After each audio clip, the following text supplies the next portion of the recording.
ಸ್ನೇಹಿತರೆ ನಮಸ್ತೆ. ನಾನು ನಿಮ್ಮ ಪ್ರೀತಿಯ ಕರ್ನಾಟಕ ಗೋರಕ್ಷಕರ ಸೇನೆಯ ಸಂಸ್ಥಾಪಕರು. ಇವತ್ತು ಈ ವಿಡಿಯೋ ಮಾಡ್ತಿರೋ ಉದ್ದೇಶ ಏನಪ್ಪ ಅಂದರೆ, ಆರ್ಯವರ್ಧನ್ ಗುರೂಜಿ, ಅವನು ಆರ್ಯವರ್ಧನ್ ಗುರೂಜಿ ಅಂತ ಹೇಳಕ್ಕೆ ನಾಚಿಕೆ ಆಗುತ್ತೆ ನಮಗೆಲ್ಲ ಇವತ್ತು. ಯಾಕೆ ಅಂದರೆ ಲಕ್ಷಾಂತರ ಫಾಲೋವರ್ಸ್ನ ಇಟ್ಕೊಂಡಿದ್ದೀನಿ ಅಂತ ಹೇಳ್ತಾನೆ.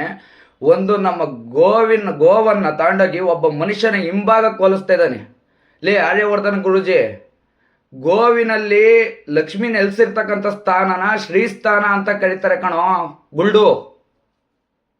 ಆರ್ಯವರ್ಧನ, ನೀನು ಗುರೂಜಿ ಅಂತ ಕರೆಯೋದಾಗ ಆಗಲ್ಲ. ನಾವು ನೀನು ಗುರೂಜಿ ಅಂತ ಕರೆದ್ರೆ ಆ ಸ್ಥಾನಕ್ಕೆ ಯೋಗ್ಯನೂ ಅಲ್ಲ ನೀನು ಗುಲ್ಡು. ಅರ್ಬೇರ್ಕೆ ಹೇಳ್ತೀನಿ ಕೇಳು.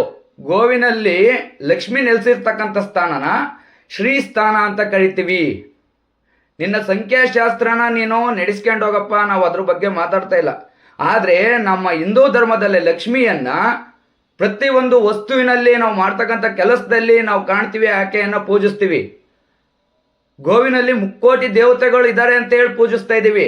ಗೋವಿಗೆ ಅಗ್ರಸ್ಥಾನ ತಲತಲಾಂತರದಿಂದ ಇರ್ಬೋದು, ನಮ್ಮ ಪೂರ್ವಿಕರು ಇರ್ಬೋದು, ಋಷಿ ಮುನಿಗಳಿರ್ಬೋದು, ಪ್ರತಿಯೊಬ್ಬರೂ ಆಕೆಗೆ ಗೌರವದಿಂದ ಮುಕ್ಕೋಟಿ ದೇವತೆಗಳು ನೆಲೆಸಿದ್ದಾರೆ ಅನ್ನೋ ಒಂದು ಕಾರಣದಿಂದ ಆಕೆಗೆ ಅಗ್ರಸ್ಥಾನವನ್ನು ಕೊಟ್ಟಿದ್ದೀವಿ.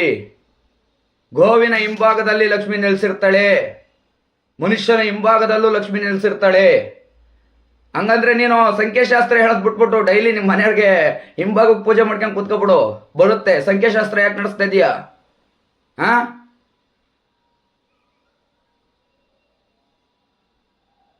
ವರ್ಲ್ಡಲ್ಲಿ ನಂಬರ್ 1 ಸಂಖ್ಯಾಶಾಸ್ತ್ರಜ್ಞ ಅಂತ ಹೇಳ್ಕಂತೀಯಲ್ಲ, ಅದಕ್ಕೂ ಮುಂಚೆ, ನಿನ್ಗಿಂತ ಮುಂಚೆ ನಮ್ಮ ಪೂರ್ವಿಕರು ಋಷಿ ಮುನಿಗಳು ಸಂಖ್ಯಾಶಾಸ್ತ್ರನ ಒಂದು ಒಳ್ಳೆ ರೀತಿಯಿಂದ ಸಮಾಜಕ್ಕೆ ಒಳ್ಳೆಯ ದಾರಿ ಮಾರ್ಗನ ತೋರಿಸ್ಕೊಟ್ಟಿದ್ದಾರೆ.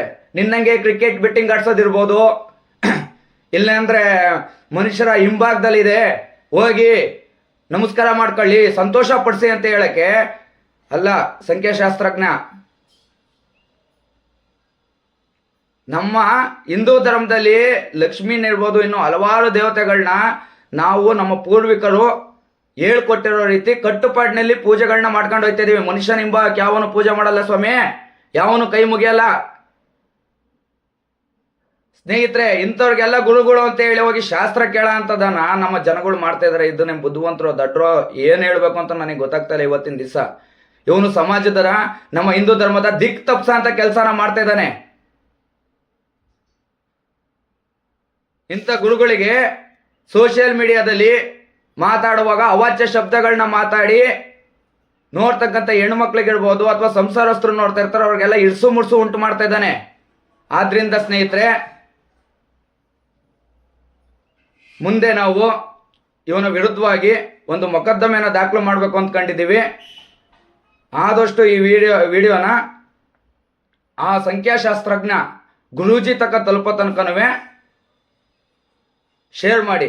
ಸಂಖ್ಯಾಶಾಸ್ತ್ರಜ್ಞ ಗುರೂಜಿ, ನೀನು ಹೇಳಿರ್ತಕ್ಕಂಥ ಹೇಳಿಕೆಗೆ ನೀನು ಕ್ಷಮೆಯಾಚನೆ ಮಾಡಬೇಕು. ಯಾಕೆಂದ್ರೆ ನನ್ನ ಹಿಂದೂ ಧರ್ಮದ ದೈವವನ್ನ ಅಲ್ಲಗಳೆದಿದೀಯ ನೀನು. ನನ್ನ ಹಿಂದೂ ಧರ್ಮದ ಕಟ್ಟುಪಾಡುಗಳನ್ನ ನೀನು ದಿಕ್ ತಪ್ಪಿಸ್ತಕ್ಕಂಥ ಹೇಳಿಕೆಗಳನ್ನ ಕೊಡ್ತಾ ಇದೀಯಾ. ಅದರಿಂದ ಸ್ನೇಹಿತರೆ, ಆದಷ್ಟು ಈ ವಿಡಿಯೋನ ಆ ಗುರೂಜಿಗೆ ತಲುಪೋ ತನಕನೂ ಶೇರ್ ಮಾಡಿ.